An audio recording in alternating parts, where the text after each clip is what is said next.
ओम शांति। आज बाबा की 8 जून 2021 की मुरली है। विशेष आज बाबा ने हम बच्चों को आत्मा का पाठ पक्का करने के लिए ध्यान दिया है और जितना आत्मा समझेंगे कि मैं अविनाशी आत्मा हूँ तो हम बाप के साथ चले जाएंगे। फिर बाबा कहते हैं कि शिव बाबा सदैव देही अभिमानी है। हम बच्चे देह अभिमान में आते हैं। एक बाप ही ऐसे है जो सदैव देही अभिमानी है, जो खर्ता सुख करता है, पतित पावन है। और फिर बाबा ने कहा कि इस जीवन में ऐसे कोई कर्म नहीं करते हैं जो तुमको कर्म कूटने पड़े। और ये दुनिया विनाशी है, इसलिए इस विनाशी दुनिया में किसी भी चीज वस्तु व्यक्ति में मोह नहीं रखना है, क्योंकि ये सब विनाश हो जाने वाला है। तो बाबा की अड़ाऊ वाली मुरली है, कोई भी बात का उल्टा नशा नहीं रखना है। बहुत बहुत बहुत सेंसिबल बनना है। आज बाबा पूछ रहे हैं कौन सी मेहनत तुम हर एक बच्चे को अवश्य करनी है। कौन सी मेहनत तुम हर एक बच्चों को अवश्य करनी है। तो बाबा तुम्हें जो इतनी नॉलेज देते हैं उसे अपनी दिल से लगाते रहो। दिल से लगाना अर्थात अंदर ही अंदर उसको मनन कर हजम करो, जिससे शक्ति मिलेगी। यह मेहनत अवश्य हर एक को करनी चाहिए। जो ऐसी गुप्त मेहनत करते हैं वह सदा हर्षित रहते हैं। उन्हें नशा रहता है कि हमें पढ़ाने वाला कौन है, हम किसके सामने बैठे हैं। क्योंकि मनन करेंगे तो अंदर ही अंदर बाबा से बातें, और बाबा से बातें होगी तो खुशी मिलेगी। पिछले से पिछले संडे की मुरली में बाबा ने मनन शक्ति का महत्व बताया था।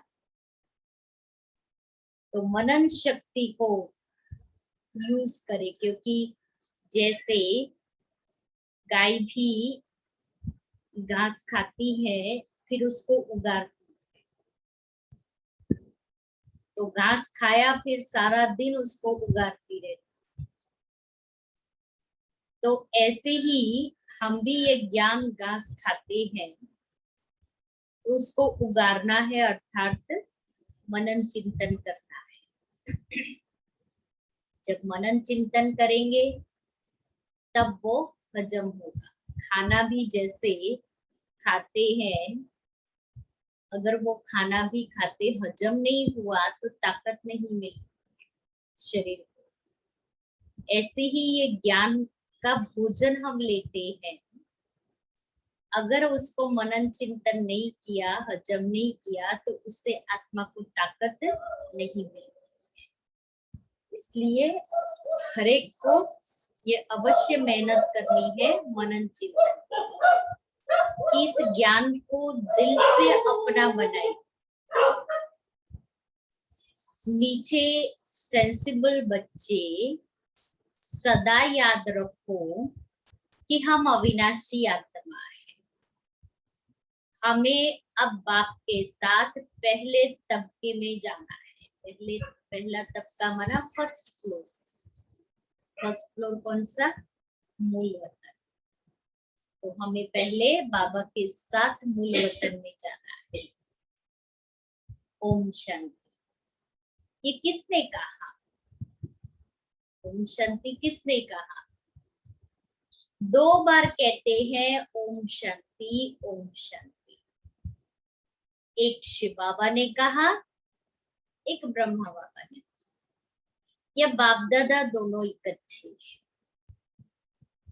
तो दोनों को बोलना पड़े ओम शांति, ओम शांति। अब पहले किसने कहा, बाद में किसने कहा? पहले शिव बाबा ने कहा ओम शांति, मैं शांति का सागर हूं। पीछे किसने कहा? दादा की आत्मा ने कहा, ब्रह्मा बाबा ने। बच्चों को याद दिलाते हैं ओम शांति, मैं तो सदैव देही अभिमानी हूं। कभी देह अभिमान में नहीं आता। एक ही बाप है जो सदैव देही अभिमानी रहते हैं। ब्रह्मा विष्णु शंकर ऐसे नहीं कहेंगे कि हम सदैव देही अभिमानी रहते हैं। तुम जानते हो ब्रह्मा विष्णु शंकर का भी सूक्ष्म रूप है। तो ओम शांति करने वाला एक शिव बाबा है जिसको कोई शरीर नहीं। बाप तुमको अच्छी रीति समझाते हैं और कहते हैं मैं एक ही बार आता हूं, मैं सदैव देही अभिमानी। मैं पुनर्जन्म में नहीं आता, इसलिए मेरी महिमा ही न्यारी है। मुझे कहते हैं निराकार परमपिता परमात्मा। भक्ति मार्ग में भी शिव के लिए कहेंगे निराकार परमपिता परमात्मा है। निराकार की पूजा होती, शिवलिंग की पूजा करते हो, क्या है? निराकार की पूजा। लेकिन मनुष्य आत्माएं अपनी श्रद्धा और भावना के फूल कैसे चढ़ाए, किस पर चढ़ाए? इसलिए शिवलिंग एक सिंबल बना दिया है और उस शिवलिंग के ऊपर बेलपत्र चढ़ाते हैं, दूध चढ़ाते हैं, अख के फूल चढ़ाते हैं। तो अपनी भावनाओं को शिवलिंग के ऊपर अर्पित करते हैं। बाकी है बाबा निराकार। वह कभी देह में नहीं आते, अर्थात देह अभिमानी नहीं होते हैं। अच्छा, फिर उसके नीचे आओ सूक्ष्म वतन में। पहला तबका मूल वतन, फिर दूसरा सूक्ष्म वतन, जहां ब्रह्मा विष्णु शंकर रहते हैं। शिव का नाम रूप तो देखने में नहीं आता है, चित्र बनते हैं, लेकिन वह है निराकार। वह कभी साकार बनते ही नहीं। पूजा भी निराकार की ही होती है। बच्चों की बुद्धि में सारा ज्ञान रहता है, भक्ति तो की है। चित्र बच्चों ने देखा है। तुम जानते हो सत्युग त्रेता में न चित्रों की भक्ति होती न विचित्र की। बुद्धि में आता है परमपिता परमात्मा विचित्र है। उनका न सूक्ष्म न स्थूल चित्र है। उनकी महिमा गाई जाती है, दुख हरता सुख करता पतित पावन। तुम और किसी के चित्र को पतित पावन नहीं कहेंगे, एक शिव के चित्र को ही पतित पावन कहेंगे। कोई भी मनुष्य नहीं जिनकी बुद्धि में यह बात हो कि पतित पावन कौन है। ब्रह्मा विष्णु शंकर है सूक्ष्म वतनवासी। पहला तबका, फिर दूसरा तबका, दूसरा फ्लोर। ऊंच से ऊंच मूल वतन उस तबके में रहने वाला है परमपिता परमात्मा। सेकंड नंबर तबके में सूक्ष्म शरीर वाले ब्रह्मा विष्णु शंकर। थर्ड तबके में स्थूल शरीरधारी हम सब। इसमें मूंझना नहीं है, बाबा ने क्लियर बताया कि पहला तबका फर्स्ट फ्लोर माना जहां आत्मा बिगर शरीर के रहती है अपने ओरिजिनल फॉर्म में बिंदु स्वरूप। शिव बाबा भी वहां रहती है। फिर दूसरा तबका सेकंड फ्लोर जहां सूक्ष्म शरीर ही होता है, जहां ब्रह्मा विष्णु शंकर। और फिर ये पहला तबका जहां हम सब आत्माएं स्थूल शरीरधारी। यह बातें सिवाय परमपिता परमात्मा के कोई समझा न सके। ऊपर में है सृष्टि आत्माओं की, परमधाम का चित्र। चाहे बताए ना, ऊपर शिव बाबा बड़ा बिंदु, फिर नीचे तीन आत्माएं ब्रह्मा विष्णु शंकर।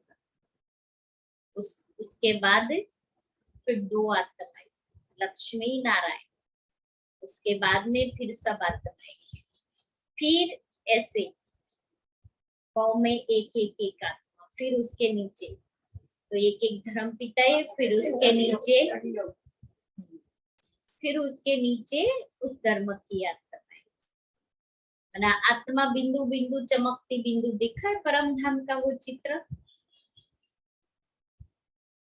तो बाबा कहते हैं कि ऊपर में सृष्टि है आत्माओं की और नीचे सृष्टि है मनुष्य आत्माओं की, साकार देह वालों की। उसको कहा जाता है निराकारी दुनिया। हम सब आत्माओं की दुनिया, इनकॉर्पोरियल वर्ल्ड। फिर हम आत्माएं कॉर्पोरियल वर्ल्ड में आती है। यहाँ निराकारी दुनिया, ये साकारी दुनिया। वहां है आत्माएं, यहाँ है जीवात्माएं। यह बुद्धि में रहना चाहिए। बरोबर हम निराकारी बाबा के बच्चे हैं। हम भी पहले निराकार बाप के पास रहते थे। निराकारी दुनिया में ही आत्माएं रहती है जो अभी तक पार्ट बजाने के लिए आते हैं साकार में। हम भी निराकारी दुनिया में रहते थे, फिर साकार में पार्ट बजाने आए। अभी भी आत्माओं का आना चलता रहता है। आत्माएं ऊपर से नीचे साकार वतन में पार्ट बजाने आती है। वह हो गया निराकार बाप का वतन। हम आत्मा है, हम आत्मा है, ये नशा होना चाहिए। आगे का सेंटेंस और अंडरलाइन वाला और इम्पोर्टेंट। अविनाशी चीज का नशा रहना चाहिए, विनाशी चीज का थोड़ी नशा होना चाहिए। तो हम आत्मा है, यह नशा रहना चाहिए क्योंकि आत्मा अविनाशी है। तो बाबा ने कहा अविनाशी चीज का नशा रहना चाहिए। तो मैं आत्मा हूँ। फिर मैं कैसी आत्मा हूँ? मैं श्रेष्ठ आत्मा हूँ, मैं महान आत्मा हूँ, मैं मास्टर सर्वशक्तिवान आत्मा हूँ, मैं पूर्वज हूँ। हाँ, कि मैं आत्मा सतोगुणी हूँ, सातों गुणों से संपन्न हूँ। फिर याद करो मैं कैसी आत्मा हूँ? कि मैं कैसी आत्मा हूँ? मैं आदि अनादि गुणों से संपन्न आत्मा हूँ। तो अविनाशी चीज का नशा रहना चाहिए, विनाशी चीजों का नहीं। विनाशी चीजों का नशा आत्मा, अपना पद, अपना स्टेटस, अपनी पोजीशन का नशा, अपनी विशेषताओं का नशा। विशेषताओं का नशा रखना अच्छी बात है, लेकिन उसका उल्टा नशा नहीं चढ़े। कि देह अभिमान में बाबा ने कहा ना, मैं तुम तो देहाभिमानी बनते हो, मैं तो सदैव देही अभिमानी।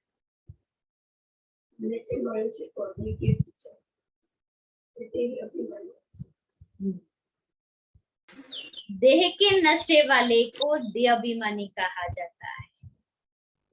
देह अभिमानी अच्छे व आत्माभिमानी अच्छे?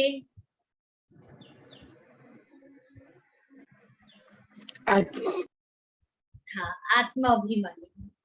सेंसिबल कौन? सेंसिबल कौन? देह अभिमान वाले या देही अभिमानी वाले, आत्माभिमानी वाले? एक है देही अभिमानी और दूसरे है आत्माभिमानी। देही अभिमानी माना क्या और आत्माभिमानी माना क्या? आत्माभिमानी माना आत्मा अपने सातों गुणों का स्वरूप, सातों गुणों के स्मृति स्वरूप, सातों गुणों से संपन्न। और देही अभिमानी माना आत्मा देह के भान से परे। मैं आत्मा एक बिंदु, एक सितारा, परम धाम का रहने वाला, मैं निराकार। तो आत्मा अभिमानी आत्मा अपने ओरिजिनल गुणों की स्मृति स्वरूप, और देही अभिमानी माना आत्मा अपने ओरिजिनल स्वरूप की स्मृति स्वरूप। तो बाबा कहते हैं सेंसिबल कौन? आत्माभिमानी। आत्मा ही अविनाशी है, देह तो विनाशी है। आत्मा कहती है हम 84 देह लेते हैं। हम आत्मा परम धाम में बाप के साथ रहने वाली है। स्मृति में लाओ, मैं आत्मा परम धाम में बाप के साथ रहने वाली, तो वही मेरा असली घर है। तो जहां से मैं आई हूँ अभी वापस मुझे वहां जाना है। तो जहां जाना है उसकी स्मृति में रहना है। मुझे 1 महीने के बाद कहीं जाना होता है तो हम वो डेट याद करते हैं, मुझे इस डेट पर इस स्थान पर जाना है, मुझे इस प्रोग्राम के लिए जाना है। ऐसे ही बाबा भी कहता है जहां जाना है उसको याद करना है।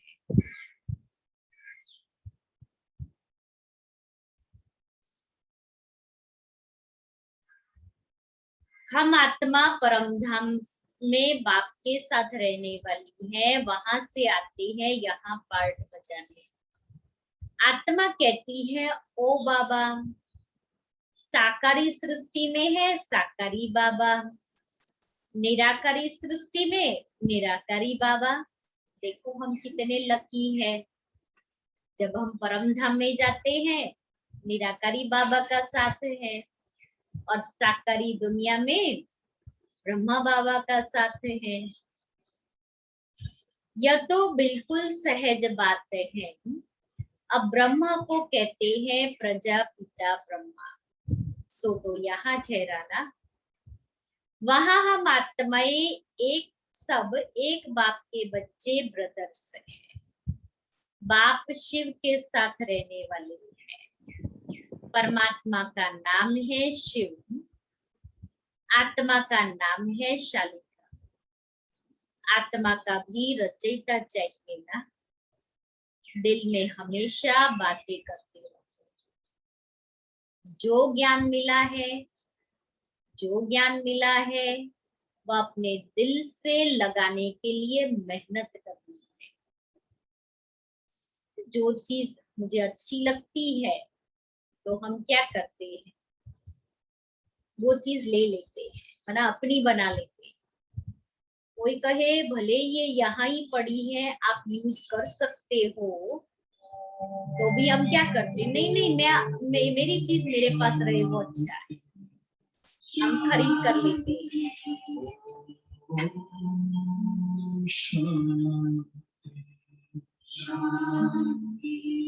अंदर मन में ज्योति जगा लो,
आत्मा ही विचार करती है। पहले पहले तो यह निश्चय करो कि हम आत्मा बाप के साथ रहने वाली है। हम उनके बच्चे हैं तो जरूर वर्षा मिलना चाहिए। यह भी तुम जानते हो कि यह जो आत्माओं का जाड़ है उनके पहले जरूर बीज होता है। जैसे सिजरा बनाते हैं, बड़ा बाप, फिर उनसे 2-4 बच्चे निकले, फिर उनसे और निकलते हैं। 1-2 वृद्धि को पाते पाते झाड़ बड़ा हो जाता है। बिरादरी का नक्शा होता है, फलाने से फलाना निकला। तुम बच्चे जानते हो मूल वतन में सभी आत्माएं रहती हैं। उनका भी चित्र है, ऊंचते ऊंच है बाप। तुम बच्चों की बुद्धि में है बाबा इस शरीर में आया हुआ है। रूहानी बाप इनमें आकर रूहों को पढ़ाते हैं। सूक्ष्म वतन में तो नहीं पढ़ाएंगे। सतयुग में तो यह नॉलेज किसको भी रहती नहीं है। बाप ही इस संगम युग पर आकर यह नॉलेज देते हैं। इस मनुष्य सृष्टि रूपी झाड़ की नॉलेज कोई को है नहीं। कल्प की आयु ही बहुत बड़ी लिख दी है। अभी बाप तुमको समझाते हैं, बच्चे अभी तुमको फिर घर चलना है। वह है आत्माओं का घर। बाप और बच्चे रहते हैं सब ब्रदर्स से। ब्रदर और सिस्टर तब कहा जाता है जब यहाँ शरीर धारण करते हैं। हम आत्माएं सब भाई भाई हैं। भाई का जरूर बाप भी तो होगा ना। हम सब भाई भाई है तो हम सब भाई भाई का बाप तो जरूर होगा। वह है परमपिता परमात्मा। सभी आत्माएं शरीर में रहते हुए उनको याद करती है। सत्युग त्रेता में कोई याद नहीं करते हैं। पति दुनिया में सभी उनको याद करते हैं क्योंकि रावण की जेल में है। सीता पुकारती थी, हे राम। बाप समझाते हैं राम कोई त्रेता वाला याद नहीं आता है। राम परमपिता परमात्मा को समझ याद करते रहते हैं। आत्मा पुकारती है, अभी तुम जानते हो आधा कल फिर हम किसको पुकारेंगे नहीं, क्योंकि सुख धाम में रहेंगे तो पुकारने की जरूरत ही नहीं है। यही सुखी संपन्न, तो कौन याद करेगा। इसलिए गुजराती में कहते हैं ना, सुख में सांभरे सुख सांभरे सोनी, दुख में सांभरे राम। माना सुख में सोनी की याद आती है और दुख में राम की याद आती है। राम अर्थात परमात्मा। इस समय बाप ही समझाते हैं, दूसरा कोई जानते ही नहीं। बहुत तो कह देते हैं कि आत्मा सो परमात्मा, आत्मा परमात्मा में लीन हो जाती है। बाप समझाते हैं आत्मा तो अविनाशी है, एक भी आत्मा का विनाश नहीं हो सकता। जैसे बाप अविनाशी वैसे आत्मा भी अविनाशी है। यहाँ आत्मा पतित तमो प्रधान बनती है, फिर बाप सतो प्रधान पवित्र बनाते हैं। सारी दुनिया को तमो प्रधान बनना ही है, फिर सतो प्रधान बनना है। पति दुनिया को पावन बनाने बाप को आना पड़ता है। ऊपर से बैठ के नहीं बनाते, नीचे आना पड़ता है। उनको कहते ही है गॉड फादर। बाप भी अविनाशी है, हम आत्माएं भी अविनाशी है, यह ड्रामा भी अविनाशी है। तुम बच्चे जानते हो कि यह वर्ल्ड की हिस्ट्री ज्योग्राफी कैसे रिपीट होती है। इन चारों युगों में हमारा पार्ट है, हमारा पार्ट चलता है। हम सूर्यवंशी फिर चंद्रवंशी बनते हैं। चंद्रवंशी जैसे सेकंड ग्रेड में आ जाते हैं। 14 कला वालों को सूर्यवंशी नहीं कहेंगे। वास्तव में देवी देवता भी उन्हों को नहीं कह सकते। बाबा कभी कहते हैं त्रेता युग है सेमीश्वर। देवी देवता संपूर्ण निर्विकारी 16 कला संपूर्ण को कहा जाता है। राम को 14 कला संपन्न कहेंगे। तुम्हारे ही 84 जन्मों का हिसाब समझाया जाता है। नई चीज फिर पुरानी होती है तो वह मजा नहीं रहता। पहले संपूर्ण पवित्र रहते हैं, फिर थोड़े वर्ष पास होंगे तो थोड़ा पुराना कहेंगे। मकान का भी मिसाल किया जाता है। ऐसे हर चीज होती है। ये दुनिया भी एक बड़ा मांडवा है। ये आकाश तत्व बहुत बड़ा है, इसका कोई अंत नहीं। इनकी एंड कहाँ है? पर निकाल नहीं सकते। चलते जाओ, एंड नहीं हो सकती। ब्रह्म महतत्व की भी एंड नहीं हो सकती। यू साइंस वाले कितनी भी कोशिश करते हैं एंड देखने की, लेकिन जा नहीं सकते, अंत पा नहीं सकते। ब्रह्म तत्व बहुत बड़ा है, बेअंत है। हम आत्माएं बहुत थोड़ी जगह में रहती हैं।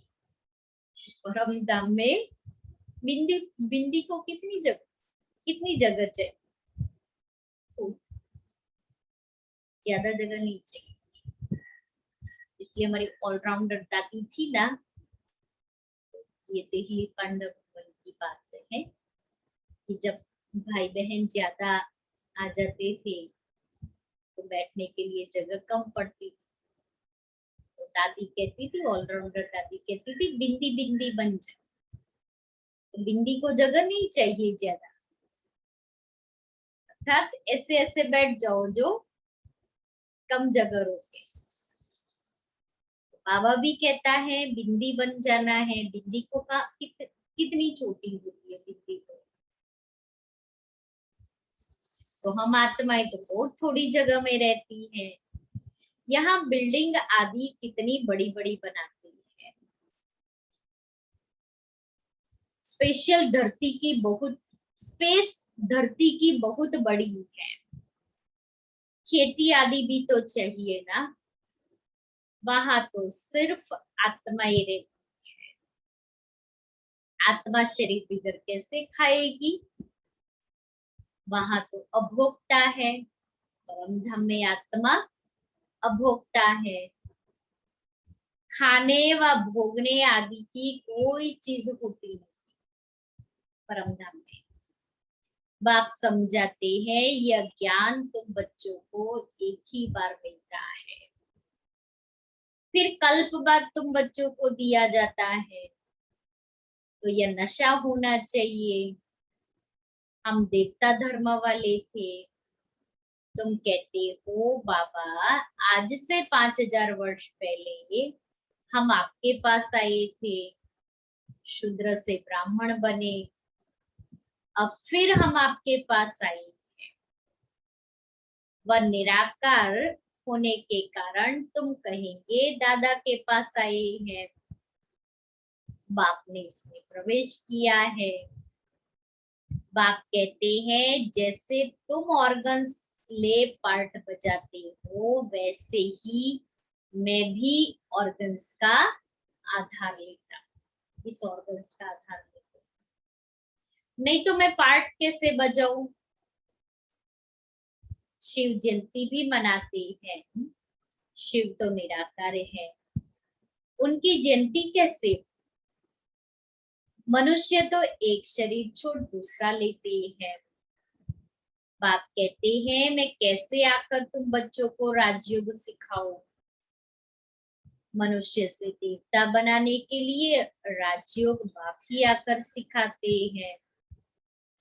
मुझे ही पतित पावन ज्ञान का सागर कहते हैं। मुझे झाड़ के आदि मध्य अंत का मालूम है, तुम बच्चे समझते हो। बाबा इसमें प्रवेश कर हमको ये सब नॉलेज समझाते हैं। ब्रह्मा विष्णु शंकर के पार्ट को भी समझना चाहिए। बाप को तो समझा है, वह पतित पावन है। हर एक की महिमा अलग अलग, ड्यूटी अलग अलग होती है। ब्रह्मा का स्थापना का पार्ट, शंकर का विनाश का पार्ट, विष्णु का पालना का पार्ट। तो हर एक का पार्ट अलग, हर एक की ड्यूटी अलग। जिसको जो पार्ट मिला है एक्यूरेट प्ले करते हैं। प्रेसिडेंट, प्राइम मिनिस्टर आदि बनते हैं। आत्मा कहती है यह मेरा शरीर है, मैं प्राइम मिनिस्टर हूँ। आत्मा शरीर के साथ न हो तो बोल ना सके। शिव बाबा भी है निराकार, उनको भी बोलने के लिए कर्मेंद्रियों का आधार लेना पड़ता है, इसलिए दिखाते हैं मुख से गंगा निकली। तो इनका आधार ले, इनके मुख से ज्ञान गंगा बहाती है हम बच्चों को पावन बनाने के लिए। अब शिव तो है बिंदी, उनको मुख कहाँ से आया? तो इसमें आकर बैठते हैं, उससे ज्ञान गंगा बहाते हैं, बाप को ही सब याद करते हैं, हे पतित पावन आओ, हमको इस दुख से छुड़ाओ, वही बड़े से बड़ा सर्जन है, सत्युग में सब निरोगी होते हैं। यह लक्ष्मी नारायण है सत्युग के मालिक, इसको ऐसे कर्म किसने सिखाए जो ऐसे निरोगी बने? बाप ही आकर श्रेष्ठ कर्म सिखलाते हैं। यहाँ तो कर्म ही कुटते रहते हैं। सत्युग में तो ऐसे नहीं कहेंगे कि कर्म ऐसे हैं, वहां कोई दुख रोग होता नहीं, यहाँ तो एक दो को दुख ही देते रहते हैं। सत्युग त्रेता में दुख होता ही नहीं, दुख की बात होती नहीं। जो कहा जाए कि यह कर्मों का भोग है। कर्म अकर्म विकर्म का अर्थ कोई समझ नहीं सकते। सत्युग में जो कर्म करते हैं वो अकर्म होते हैं, उसका कोई पाप पुण्य नहीं बनता, न्यूट्रल, इसलिए अकर्म। फिर द्वापर कलयुग के अंदर जो कर्म करते हैं वो विकर्म होते, क्योंकि देह अभिमान के वश कर्म करते हैं। और संगम युग पर जब बाबा के बच्चे बनते हैं तब बाप की श्रीमत आज्ञा प्रमाण डायरेक्शन प्रमाण ज्ञान के आधार पर जो कर्म करते हैं वो श्रेष्ठ कर्म होते हैं। कर्म योगी बन करके कर्म करते हैं वो श्रेष्ठ कर्म होते हैं। इसलिए बाबा कहते हैं मैं आकर तुम बच्चों को कर्म अकर्म विकर्म की गति समझाता। तुम जानते हो हर एक चीज पहले सतो प्रधान फिर सतो रजो तमो बनती है। सतयुग में 5 तत्व भी सतो प्रधान रहते हैं। हमारे शरीर भी सतो प्रधान प्रकृति के होते हैं। फिर आत्मा की 2 कला कम होने से शरीर भी ऐसे बनते हैं। सृष्टि की भी 2 कला कम हो जाती है। यह सब बाप ही बैठ समझाते हैं, दूसरा कोई समझा ना सके। अच्छा, नीचे नीचे सिक्के लेते बच्चों प्रति माता पिता बाप दादा का याद प्यार और गुड मॉर्निंग। रूहानी बाप की रूहानी बच्चों को नमस्ते। हम रूहानी बच्चों की रूहानी बाप दादा को याद प्यार गुड मॉर्निंग और नमस्ते। अभी आज की मूवी से हम 4 सब्जेक्ट्स की पॉइंट्स रिवाइज करें। पहला सब्जेक्ट, आज बाबा ने ज्ञान से रिलेटेड कौन कौन सी पॉइंट बताई। हमारे 4 सब्जेक्ट्स है ना, ज्ञान, योग, धारणा और सेवा। तो आज की मुरली से ज्ञान से रिलेटेड बाबा ने कौन कौन सी पॉइंट बताई।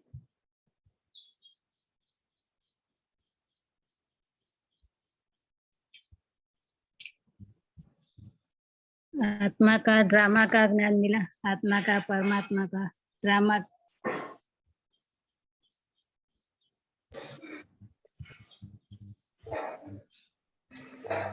बाबा ने ज्ञान से रिलेटेड पॉइंट दूसरी एक और बताई। ज्ञान से दिखी, ज्ञान माना जो ज्ञान से रिलेटेड ज्ञान की सब्जेक्ट ये नहीं कहती, बोलती थी कि बोलो।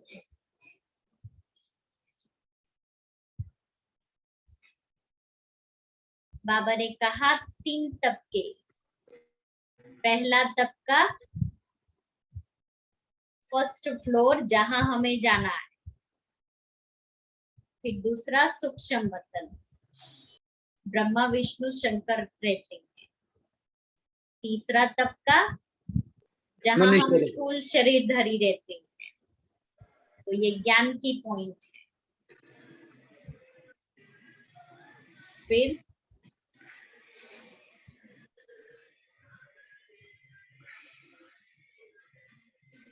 ज्ञान से शक्ति बढ़ाओ। फिर शिव बाबा ने कहा मैं पुनर्जन्म में नहीं आता। ये ज्ञान की पॉइंट है।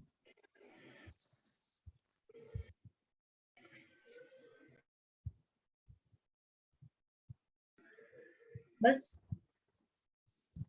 चित्रों की महिमा नहीं करनी है। बाप दुख हरता सुख करता है, पतित पावन है, उनकी ही महिमा गाई जाती है। परम विनाशी है तो आत्माओं का पण विनाश नहीं होता। आत्माओं का विनाश नहीं होता है। और हम बच्चे ही 84 जन्म लेते हैं।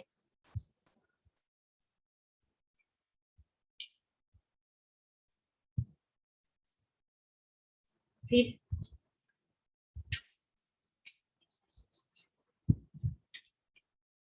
ज्ञान मिला है तो ज्ञान को दिल से लगाना है, अपना बनाना है।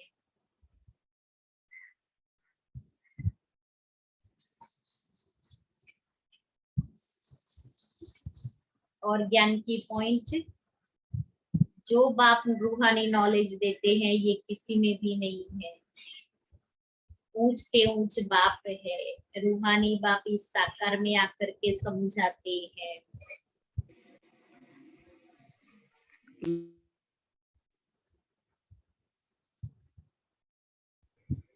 ये ड्रामा अविनाशी है, आत्मा अविनाशी है। अविनाशी चीज को याद किया जाता है, विनाशी को नहीं। तो शक्ति फिर योग से रिलेटेड पॉइंट बाबा ने कौन सी बताई?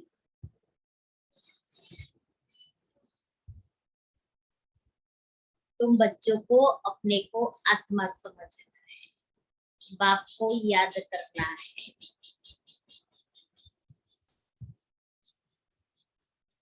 देही अभिमानी बनना है। सेंसिबल कौन? आत्मा अभिमानी या देह अभिमानी? तो आत्मा अभिमानी। आत्मा ही कहती है ओ बाबा, तो आत्मा ही अपने बाप को याद करती है। फिर ऊंच से ऊंच आत्मा ही बनती है। अभी हम बच्चों को आत्माओं के घर जाना है।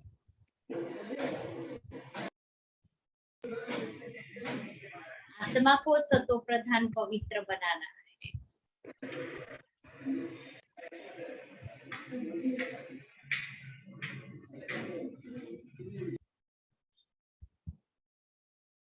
बाबा ने ज्ञान की पॉइंट में एक और बात बताई, ब्रह्म महतत्व की, इसकी कभी एंड नहीं हो सकती है। फिर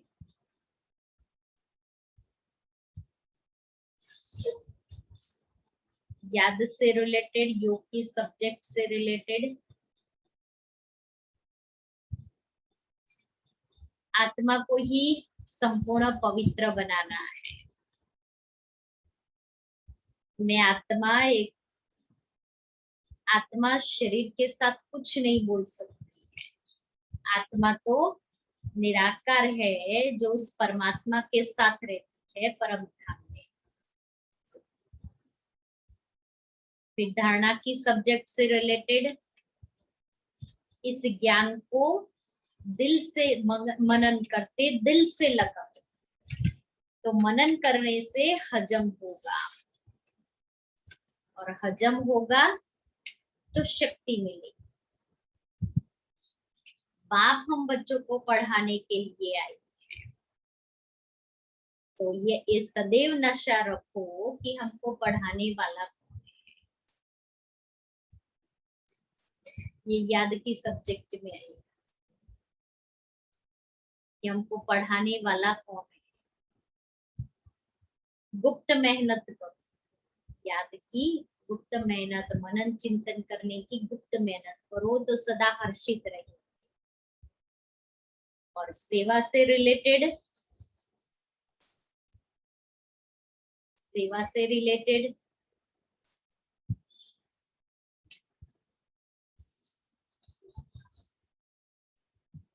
कुछ नहीं। अब बाबा ने एक और बात बताई धारणा की सब्जेक्ट में, तुमको ऐसे श्रेष्ठ कर्म करने हैं जो कभी कर्म कूटने नहीं पड़े। ज्ञान में, ज्ञान की पॉइंट बाबा आकर के कर्म अकर्म विकर्म की गति समझाते हैं, ज्ञान देते हैं उसका। धारणा की सब्जेक्ट में कोई भी विनाशी चीजों में ममत्व नहीं रखना है। चलो अभी धारणा के लिए मुख्य सार, अभी से ही बाप की श्रीमत पर ऐसे श्रेष्ठ कर्म करने हैं जो फिर कभी कर्म कूटने न पड़े, अर्थात कर्मों की सजाएं न खानी पड़े। दूसरा, किसी भी विनाशी चीज का नशा नहीं रखना है। यह देह भी विनाशी है, इसका भी नशा नहीं रखना है, सेंसिबल बनना है। वरदान है, फरमान की पालना द्वारा अरमानों को खत्म करने वाले माया प्रूफ। फरमान की पालना द्वारा सर्व अरमानों को खत्म करने वाले माया प्रूफ।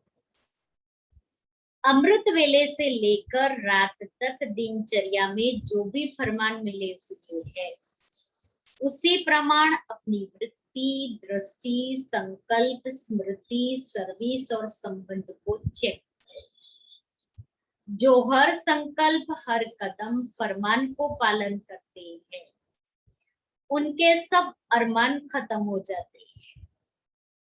अगर अंदर में पुरुषार्थ का व सफलता का अरमान भी रह जाता है, तो जरूर कहाँ न कहाँ कोई न कोई फरमान का पालन नहीं हो रहा है। तो जब भी कोई उलझन आए तो चारों ओर से चेक करो, इससे मायापूर्ण स्वतः बन जाएगी। उलझन माना कोई भी मूंज आ जाए, कंफ्यूजन आ जाए, कोई भी ऐसी बातें सामने आ जाए तो चेक करो। श्लोगन है, अपनी सूक्ष्म कमजोरियों का चिंतन करके उन्हें मिटा देना, यही स्वचिंतन है। अपनी सूक्ष्म कमजोरियों का चिंतन करके उन्हें मिटा देना, यही स्वचिंतन है। और बाबा ने आज यही कहा, बाबा जो नॉलेज देते हैं उसे अपनी दिल से लगाओ, अर्थात मनन चिंतन करो। तो मनन चिंतन करेंगे ज्ञान का तो क्या होगा, कमी कमजोरियों की महसूसता, और वो महसूसता होगी तो आत्मा उस कमी कमजोरी को भरने की मेहनत करेगी, पुरुषार्थ करेगी। आज का हमारा स्वमान है, मैं सार स्वरूप, मैं सार स्वरूप। स्वरूप अर्थात मैं बिंदु, सारे ज्ञान का सार मैं आत्मा बिंदु।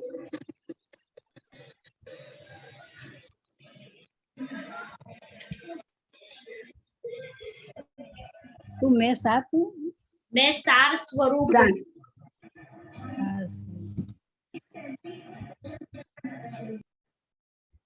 किसी भी कर्म में बहुत बिजी हो,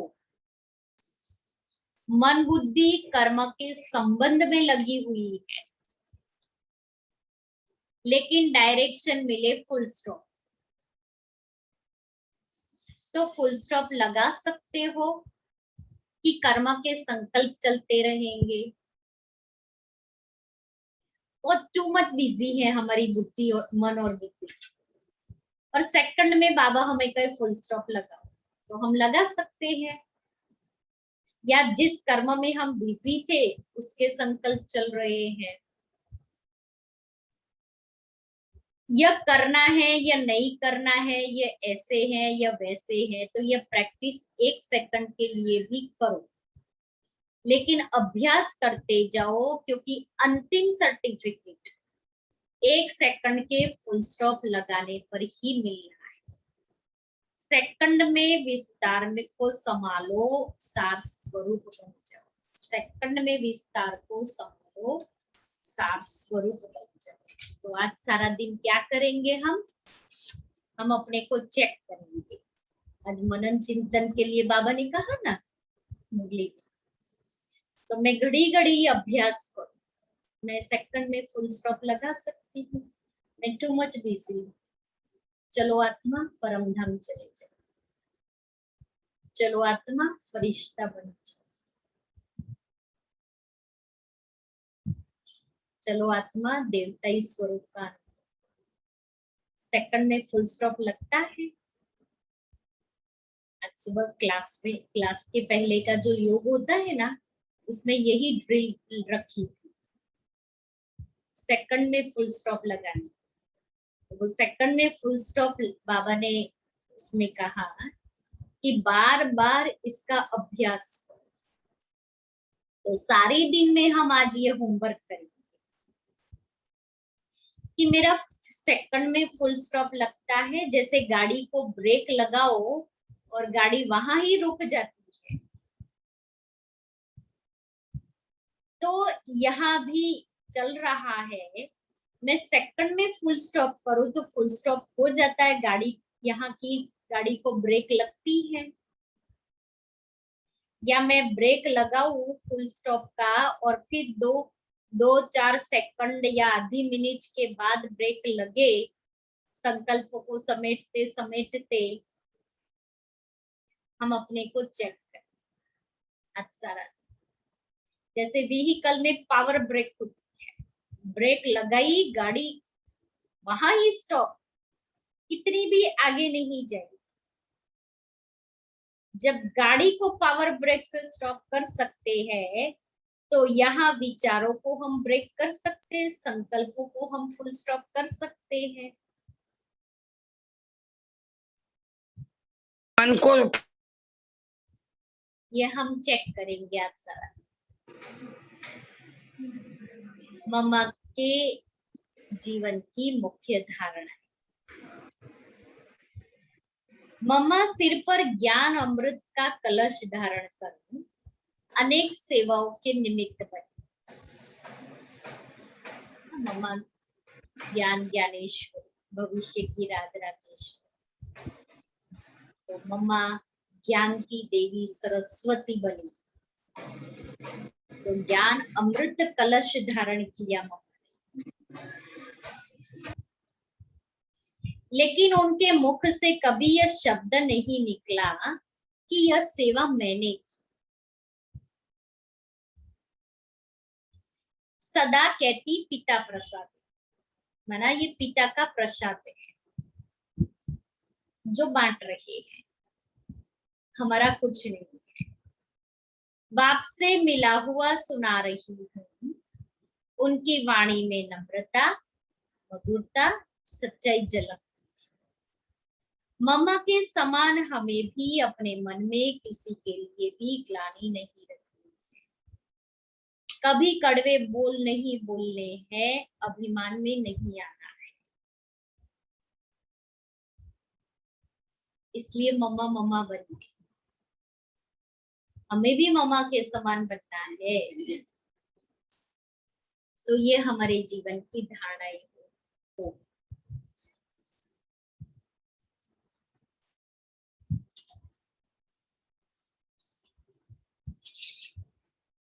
और संकल्प शक्ति का महत्व क्या है, उसकी 2 पॉइंट सुनते हैं। विशेष पुरुषार्थ के लिए संकल्प शक्ति का संयम। पहली पॉइंट, संकल्प शक्ति जमा करने के लिए जितना हो सके मन और वाणी का मौन रखना है। देखो कैसे मुरली से, फिर अव्यक्त इशारे की पॉइंट और ये संकल्प शक्ति, जितना हो सके मन और वाणी का मौन रखना है। यहाँ ज्यादा शोर नहीं, यहाँ ज्यादा किसी से अंदर ही अंदर बातें नहीं करें, सिर्फ हम स्वयं से बातें करें। इसलिए मन और वाणी का मौन रखना है। विस्तार से सार में आने का अभ्यास करना है। निरसंकल्प होने से पहले निर्विकल्प बनना है। कोई भी प्रकार के हमारे कर्म नहीं, निर्विकल्प बनना है। कोई ऐसे कर्म नहीं, कोई ऐसे संकल्प नहीं व्यर्थ के।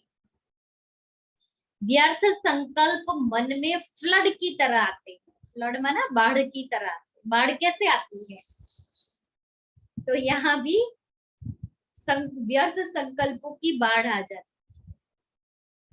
उन्हें साइलेंस की शक्ति धारण कर श्रेष्ठ संकल्प से मोड़ना है, तब कर्मों में सफलता मिलेगी। दूसरी पॉइंट, संकल्पों में संयम, संकल्पों में डिसिप्लिन चाहिए। संयम, डिसिप्लिन। लाइफ में कुछ भी हम करते हैं तो इम्प्रूवमेंट तो आएगी, सीखना तो होता ही है। कहते ही है लाइफ इज टू लर्नेड, लेकिन उसमें भी अधिक सोचने की आदत हो जाती है। कोई भी कारोबार की बात के लिए मन में यदि बार बार संकल्प रिपीट होते रहते हैं, कोई कार्य अर्थ, तो यह भी मेरा पुराना संस्कार है। कोई भी कार्य बार बार संकल्प आते हैं, हैमरिंग होता है, तो पुराने संस्कार पे उस पर ध्यान देना है। मन को और वाणी को चुप रखना है, सार में रहने का अभ्यास करना है, मनन चिंतन करना है, हजम करना है, एक्सरसाइज करनी है, फुल स्टॉप लगाना है। बस तो कितना सारा माल मिल गया है। जिस माल को मनन करते अपना भी बनाते जाओ और उस माल को बेचते भी जाओ। इतना गरम गरम हलवा बाबा ने आज खिलाया है।